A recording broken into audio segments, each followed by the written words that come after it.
The Amhara are one of the politically dominant people of modern Ethiopia. Agriculturalists of the northern highlands, they are the descendants of an indigenous Hamitic people whose culture and physical appearance became strongly Semiticized by numerous invasions from South Arabia. A second important influence in the development of Amhara culture was heralded by the introduction of Christianity during the 4th century. These first missionaries were men from the eastern Mediterranean, and after the Great Schism announced at Chalcedon, the Ethiopian Church continued its ties with the Orthodox faction as a dependency of the Coptic See of Alexandria. The success of Islam, sweeping across Egypt and Nubia, severely limited contact between the Abyssinian highland and the rest of Christendom. In consequence, the development of the Ethiopian Coptic Church, and ultimately its relationship to Amhara culture, has been more substantially influenced by autochthonous forces than would otherwise have been the case. The influence of the Church is nowhere more apparent than in a review of Amhara art. Painting, for example, is largely didactic, depicting biblical scenes and personages, episodes from the lives of the saints and the history of the Church. In a style of obvious Byzantine affinity, the painter sets these motifs in contiguous panels upon the muslin-faced walls and ceilings of highland churches.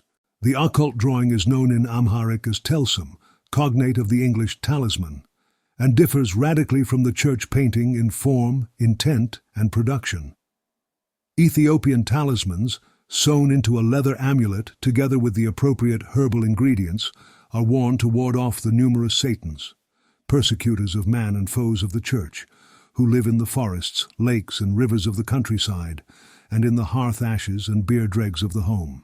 Both the church painter and talisman drawer are ecclesiastics, since a religious education is the sole means of acquiring the literacy and special knowledge required by these endeavors.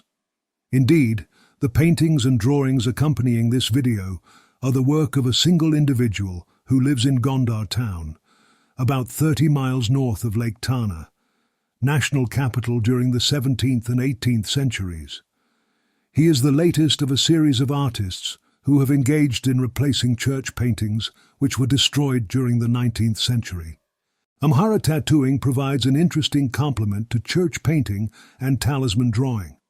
Whereas the last two share obvious religious connections in manufacture and use, tattooing is typically the product of a laywoman whose operations, prophylactic, therapeutic, and cosmetic, are unconcerned with the forces of good and evil, saints and demons, which so preoccupy churchmen.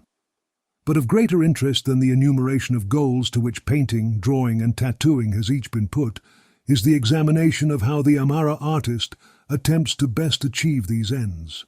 It is to these techniques and conventions that we now turn. Ethiopian church painting is characterized by conventions of composition and content, which reflect the preoccupation of Amhara society, with differences in social rank and spiritual purity. The person or rank, for example, is characteristically pictured in the traditional raiment of Ethiopian royalty. Compare, for example, Adam and Eve, Herod, and Emperor Fasilides. Herod's crown, however, is mounted with a simple orb, whereas those of Adam and Eve bear the crucifix, an honor extended to all Old Testament figures whose stature and divine grace are equal to those of the first mortals. Whereas the Western artist manipulates image size and visual detail to indicate spatial perspective, the Ethiopian church painter often employs them as criteria of social rank, as in the painting in which the satanic commander looms over subordinates and victims alike. Although the physical height of real Satans and men is not believed to bear any necessary relationship to rank or power, linguistic convention also equates big man, tilikso, with man of power, and little man, tinishso, with the commoner. Miscellaneous ethnographic details are similarly employed. Although the Holy Family in the painting shown here is not treated in the regal fashion customarily afforded virgin and child, it possesses nonetheless a mule in contrast to the less prestigious ass. Its members are garbed in decent robes rather than the humble toga, and they are accompanied by a maid-servant.